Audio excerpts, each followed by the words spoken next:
The Histories by Herodotus.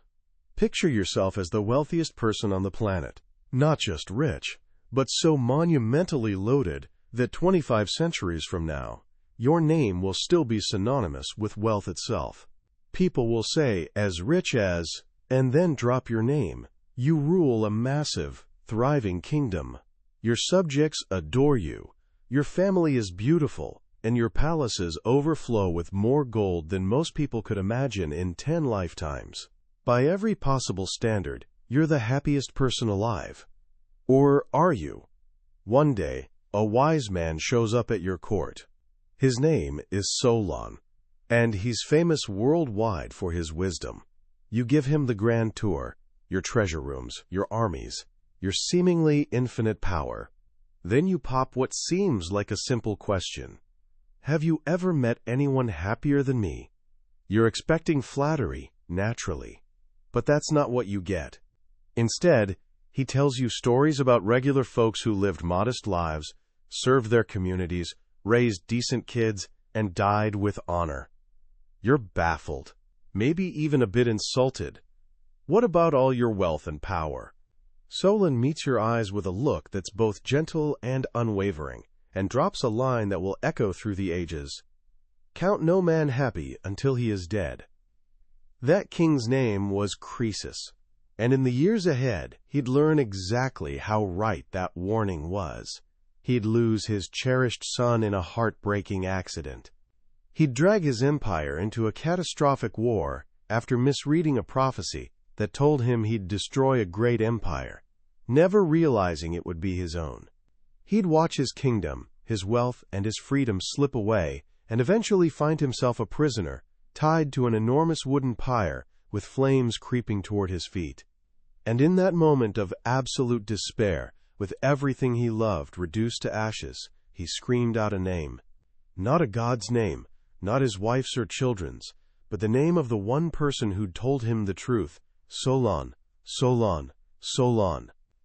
This incredible tale of a great king's rise and fall is just the opening act of one of the most important books ever written. Today, we're diving into the Histories by Herodotus.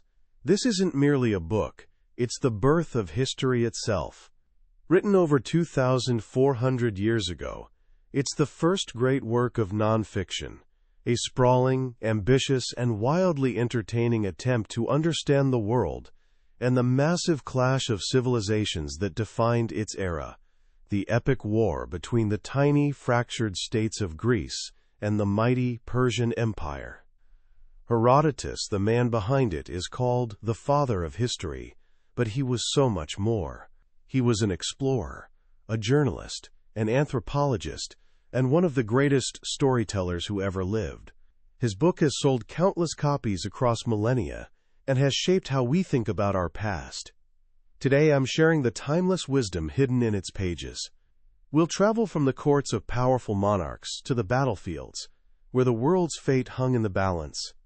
And by the end, you'll grasp not just the story of an ancient war, but something deeper about human nature, the cycles of fortune, and the endless, fascinating dance between fate and free will. Our journey starts not with massive armies, but with small, intimate stories that ripple outward to transform the world. Herodotus wants us to see that history isn't just dates and battles. It's a tapestry of human choices, passions, mistakes, and ambitions. Consider the story of Gyges and King Candace of Lydia. Candace was so obsessed with his wife's beauty that he believed she was the most stunning woman in existence. But believing it wasn't enough, he needed someone else to see it too. He had a trusted bodyguard named Gyges, and one day the king made a fateful proposition. "Gyges," he said, "you need to see her naked. I'll hide you in our bedroom, and you can watch as she undresses." Gyges was horrified. He knew that glimpsing the queen naked was a violation that could only end in death. He begged the king to reconsider, but Candace wouldn't budge. Trapped, Gyges agreed. He hid behind the door as the queen entered and disrobed, but as he slipped away, she caught sight of him. She instantly knew her husband had betrayed her. The next morning she summoned Gyges. Her voice was ice cold. "You have two choices," she told him. "Either you kill Candoles, marry me, and become king yourself, or you die right here, right now. One of you must perish, the man who plotted this shame, or the man who witnessed it." Gyges, realizing he was cornered, chose survival. That night, in the very room where he'd committed his crime, he killed his king, married the queen, and seized the throne of Lydia. A single act of private vanity and obsession toppled a dynasty and raised a new one. This is Herodotus's way of teaching us something fundamental. The grand movements of history often begin with the quiet whispers of human desire and folly. The new dynasty Gyges founded would eventually lead to his descendant, Croesus, the very king we met at the start, who learned the hard way about fortune's unpredictability. After losing his kingdom to the rising power of Persia under its brilliant founder, Cyrus the Great, Croesus became a captive advisor in the Persian court. He'd learned his lesson, and now it was his turn to be the wise counselor. Herodotus uses this transition to shift our focus from the small kingdom of Lydia to the colossal, world-spanning Persian Empire. He wants to understand its origins, its power, and the customs of the many peoples it ruled. This is where the book truly opens up, and Herodotus transforms from a historian into the world's first great travel writer and anthropologist. He doesn't just tell you about Persia, he takes you on a tour of the known world. His curiosity knows no bounds. He travels to Egypt and is mesmerized. Egypt, he writes, is a land which boasts an extraordinary number of wonders and possesses more monuments surpassing description than any other in the world. Reason enough, then, to describe it at some length. And he does. He tells us about the Nile, a river that behaves like no other, flooding in summer and feeding the entire land. He describes the construction of the Great Pyramids, marveling at the sheer human effort required to build them. He details the strange and fascinating customs of the Egyptians, how their women go to market while the men weave at home, how they worship animals, and how they mummify their dead with meticulous care. Through his sources, he journeys to the wild lands of Scythia, in what's now Ukraine and southern Russia. He describes these nomadic warriors who live on horseback, drink fermented mare's milk, and have fierce, freedom-loving customs that make them impossible to conquer. He shares tales from the world's edges, of Indian tribes who collect gold from giant ant nests, of griffins guarding mountain treasure, of lands so far north that the air fills with feathers, or what he wisely guesses is actually snow. Through all these incredible digressions, Herodotus builds a picture of the world as a vast tapestry of different cultures, each with its own unique ways of life. And in doing so, he arrives at one of the most profound and tolerant insights in all of literature. He tells the story of Persian King Darius, who, to illustrate a point, summoned some Greeks to his court. "How much money," Darius asked them, "would it take for you to eat the bodies of your dead fathers?" The Greeks were horrified. They replied that no amount of money could ever make them do such a monstrous thing. Then Darius brought in some men from an Indian tribe called the Calantians, who had the custom of ritually eating their deceased parents. Through an interpreter, so the Greeks could understand, Darius asked them, "How much money would it take for you to burn the bodies of your dead fathers?" The Calantians cried out in horror, begging him not to speak of such an impiety. Herodotus reflects on this. Everyone, he concludes, believes his own customs to be by far and away the best. From this it follows that only a madman would think to jeer at such matters. And then, he delivers a line that has resonated for centuries. Custom is the king of all. This wasn't just an abstract observation for Herodotus. It was the key to understanding the great conflict brewing.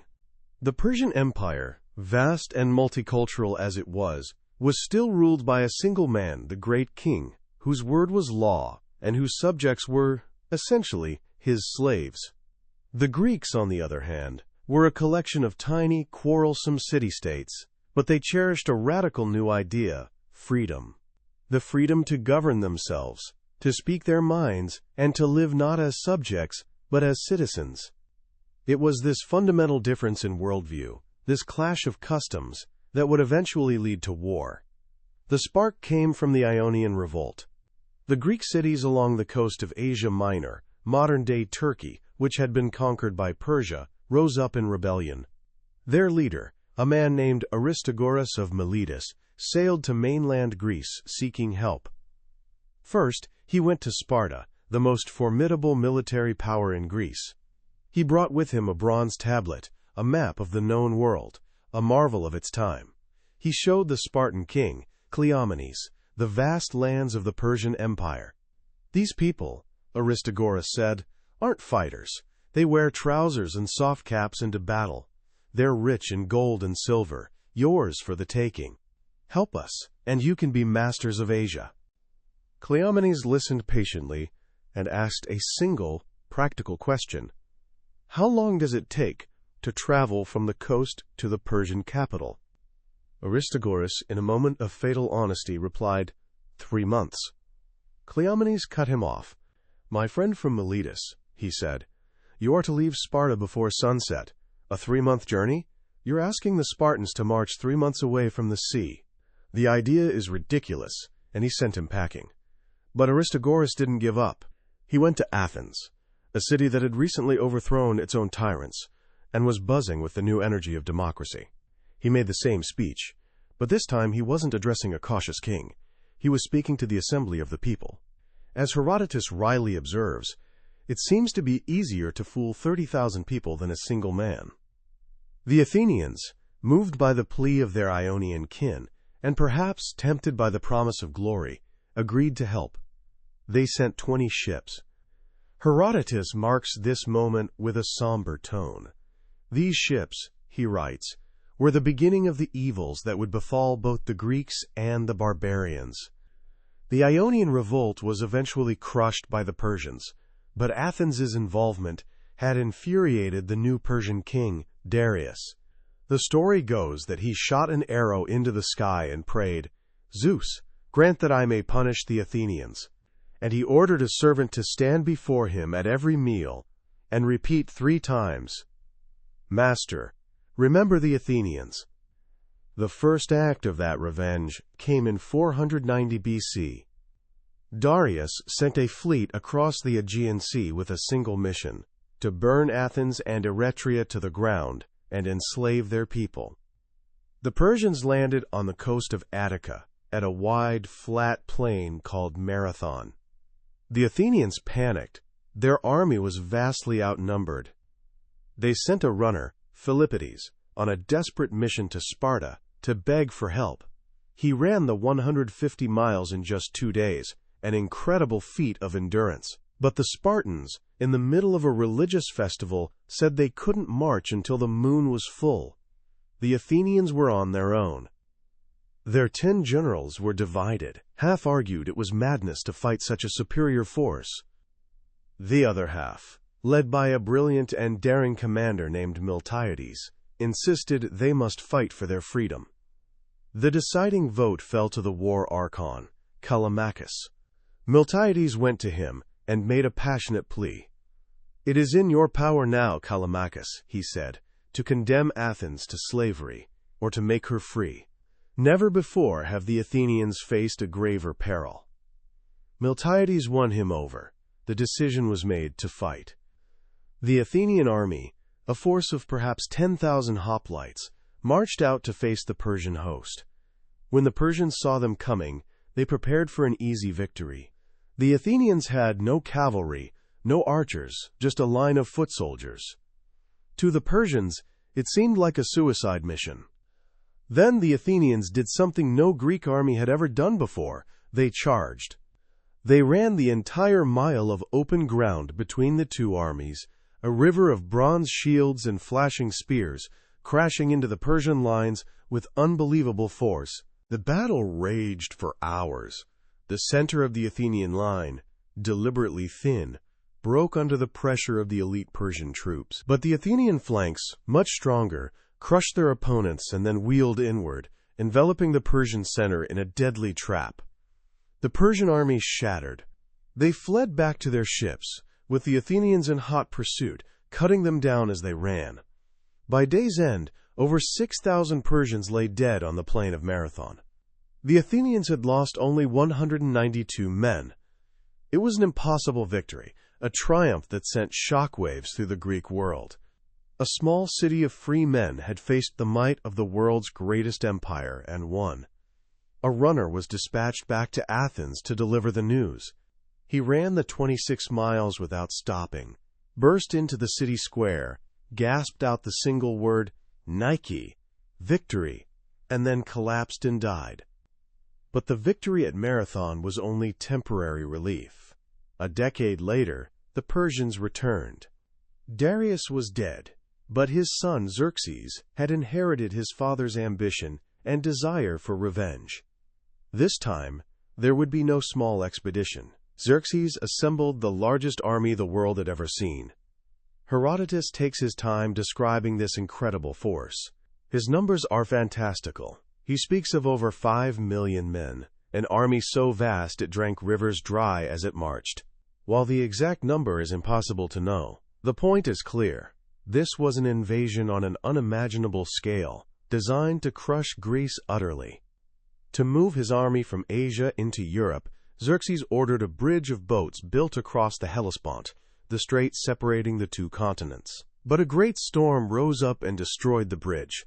Xerxes, in a fit of hubris, that fatal pride we've seen before, was enraged. He ordered his men to give the Hellespont 300 lashes with a whip, and to drop a pair of fetters into the sea, as if to enslave the very water. O bitter water! His men were commanded to say, "This is done to you by your master as punishment for the wrong you did him." He then had his engineers beheaded, and ordered a new, stronger bridge built. As his massive army finally began crossing from Asia into Europe, a crossing that took 7 days and 7 nights, Xerxes sat on a marble throne, watching the endless river of men and horses. At the sight of this incredible display of his power, he first felt blessed, and then he began to weep. His uncle Artabanus was beside him and asked why he was crying. "I was musing," Xerxes replied, "on how short is human life, and the pity of it pierced me through. All these multitudes here, and yet, in 100 years' time, not one of them will be alive."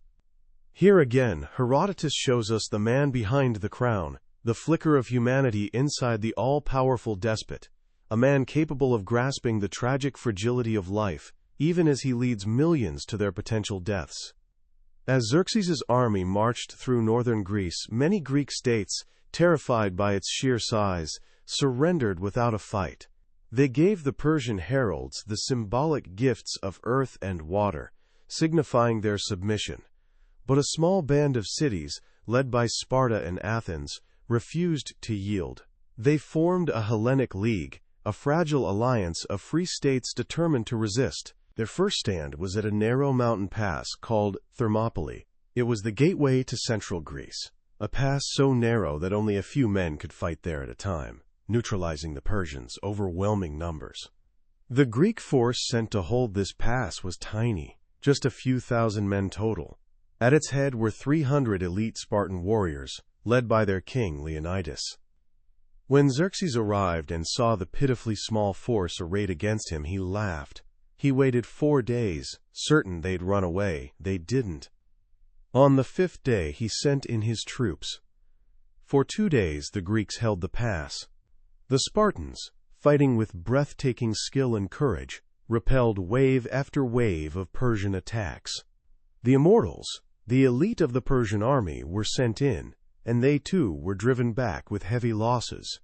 Xerxes, watching from his throne, reportedly leapt to his feet 3 times in terror for his army.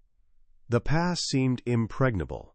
But then a local man named Ephialtes, hoping for a rich reward, showed the Persians a secret path that went around the mountains and came out behind the Greek position.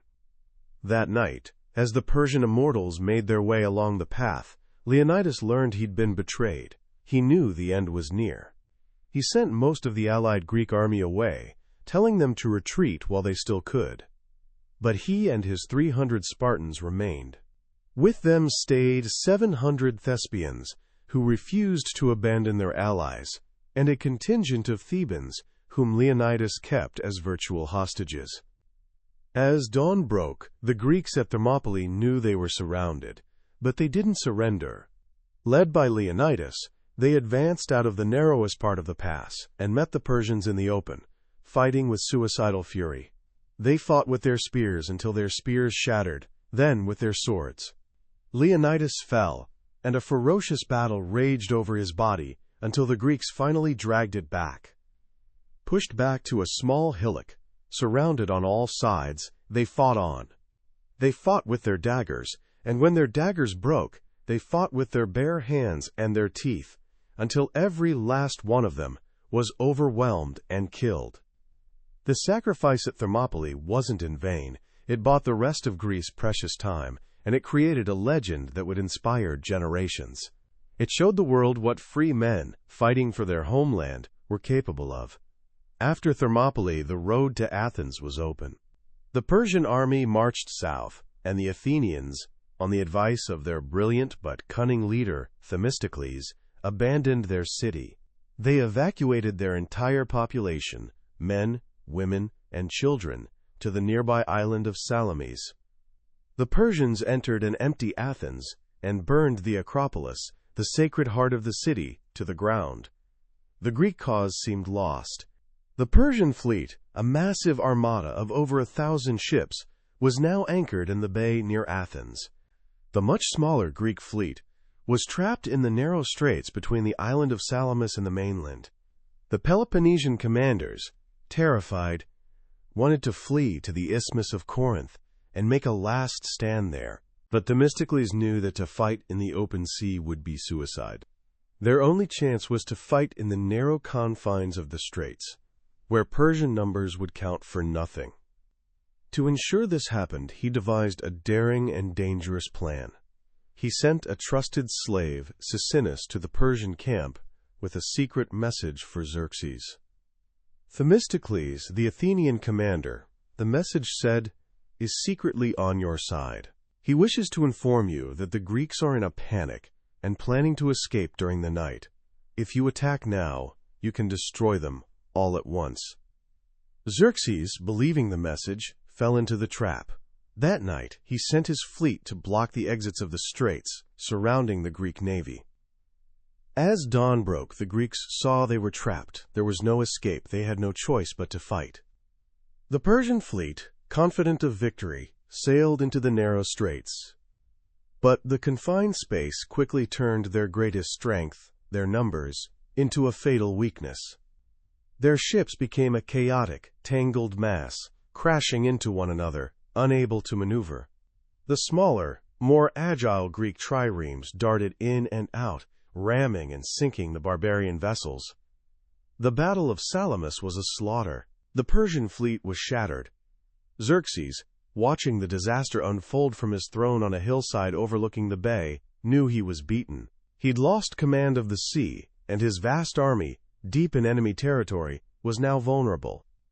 Fearing the Greeks would sail to the Hellespont and destroy his bridges, cutting off his line of retreat, Xerxes decided to flee.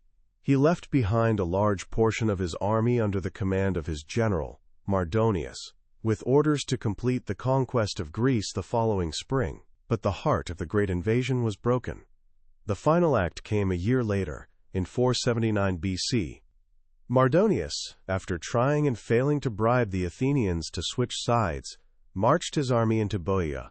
The combined Greek army, with the Spartans at its core, finally marched out to meet him. The two forces faced each other on the plain of Plataea. For days they skirmished, neither side willing to commit to full-scale battle. But Persian cavalry constantly harassed the Greek lines, cutting off supply routes and fouling their water source. Finally, the Greek commander, the Spartan regent Pausanias, decided to move his army to a better position under cover of night. The withdrawal was chaotic. The various Greek contingents became separated. As dawn broke, Mardonius saw the Greek position seemingly abandoned and believed they were in full retreat. "They're running away," he cried, and ordered his elite Persian infantry to charge. He charged straight into the Spartans and their Tegean allies, who'd been holding their ground. A ferocious battle erupted. The Persians, fighting with incredible bravery, threw themselves against the Spartan shield wall. For a long time, the battle hung in the balance. But the superior armor and longer spears of the Greek hoplites began to tell. Mardonius, riding his white horse in the thick of the fighting, was struck down and killed. With his death, the Persian spirit broke. They turned and fled, and the flight became a rout. The Greeks stormed the Persian camp, and what followed was a massacre. On the very same day, across the Aegean Sea at Mycale, the remnants of the Persian fleet were caught beached on the shore by the Greek navy. The Greeks landed, defeated the Persian land forces guarding the ships, and burned the entire fleet. The great invasion was over. The threat that had hung over Greece for so long was finally lifted.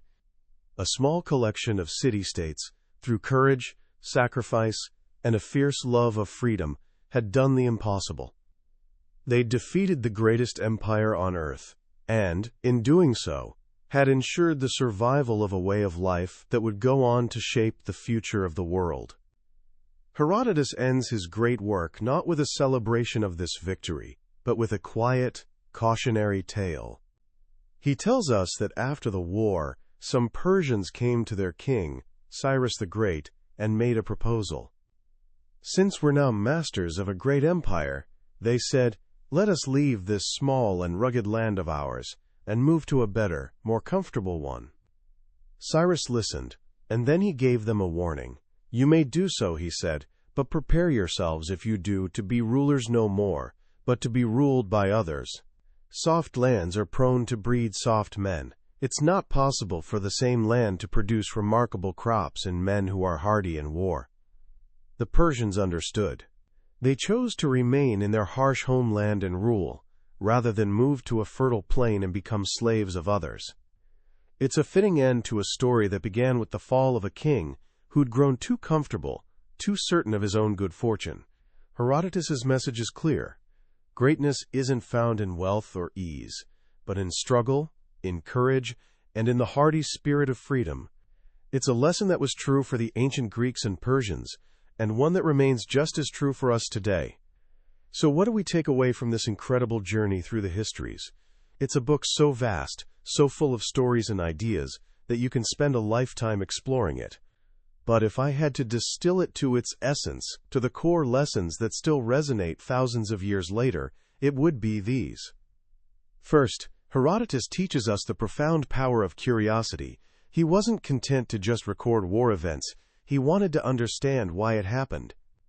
And to do that, he had to understand the people involved, not just the Greeks, but the Persians, the Egyptians, the Scythians. He traveled, he asked questions, he listened.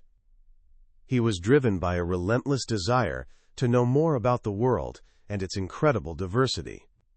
In an age where it's so easy to stay within our own bubbles, to listen only to voices that sound like our own, Herodotus's example is a powerful reminder that wisdom begins with an open and curious mind. He shows us that understanding others isn't just an academic exercise, it's the first step toward understanding ourselves. The second great lesson is the one he puts into Solon's mouth and demonstrates through Croesus's life, the cycle of human fortune. No state of affairs, no matter how good or bad, is permanent. Empires rise and fall, the rich become poor, and the poor become rich. The victor in one battle can be the vanquished in the next. Herodotus saw history as a great wheel, constantly turning. This isn't a pessimistic view, it's a realistic one. It's a call for humility in moments of triumph, and a source of hope in moments of despair. It reminds us that our success is never guaranteed, and that we should never become so arrogant as to believe we're immune to the twists and turns of fate. As Solon said, we must always look to the end. And finally, Herodotus gives us one of the most powerful defenses of freedom ever written. He doesn't just say freedom is good. He shows us, through his storytelling, what it looks like in action. He contrasts the Persian soldier, who's whipped into battle, with the Greek hoplite, who fights because he's a citizen defending his home. He shows us the creativity, the dynamism, and the sheer stubborn courage that a free society can unleash. The Greek victory wasn't just a military triumph. It was a victory of an idea, the idea that ordinary people, when given a stake in their own destiny, can achieve extraordinary things. So how can you apply these ancient lessons to your own life? Start by cultivating your own sense of Herodotean curiosity. The next time you encounter someone with a different belief, a different background, or a different way of life, don't just judge, ask questions. Listen. Try to understand their world from their perspective. As Herodotus showed, every culture has its own logic, its own wisdom. Second, practice humility. When things are going well, remember Croesus's story. Enjoy your success, but don't become attached to it. Understand that life is a series of ups and downs, and that true strength lies not in avoiding failure, but in how you respond to it. And third, cherish your freedom. Whether it's the freedom to speak your mind, to choose your own path, or to participate in governing your community, recognize it as the precious and fragile thing it is. Understand that it's not just a right, but a responsibility. A responsibility to be engaged, to be courageous, and to contribute to the common good. Herodotus began his great work with a simple goal, to ensure that human achievement may be spared the ravages of time. He wanted to preserve the stories of great deeds and terrible sufferings he'd witnessed, so future generations might learn from them. More than 2 millennia later, his work endures, not as a dry chronicle of the past, but as a living conversation about the timeless questions of human existence. He teaches us that history isn't something that happens to other people. It's our story, the story of our shared struggles, our triumphs, and our endless quest for meaning in a complex and ever-changing world. That was a summary of the Histories by Herodotus. We've explored the grand narrative and touched on some of the most powerful stories today. But I'll be honest with you, a summary can only take you so far. The real magic happens when you hold the book in your hands. It's in the quiet moments when you get lost in a strange story about Egyptian customs, or feel the tension on the eve of a great battle. This overview is designed to help you decide if this monumental work is worth your time. If anything we've talked about today has sparked your curiosity, I urge you to grab a copy. Reading it isn't just about learning history. It's an experience, a journey into the very dawn of how we tell stories about ourselves, one that can genuinely change how you see the world. Also, if you found this summary valuable, please consider showing your support by liking this video and subscribing to the channel. It helps us continue our mission of exploring the great books on the billionaire's bookshelf, so you don't miss our next journey. Let's keep growing together.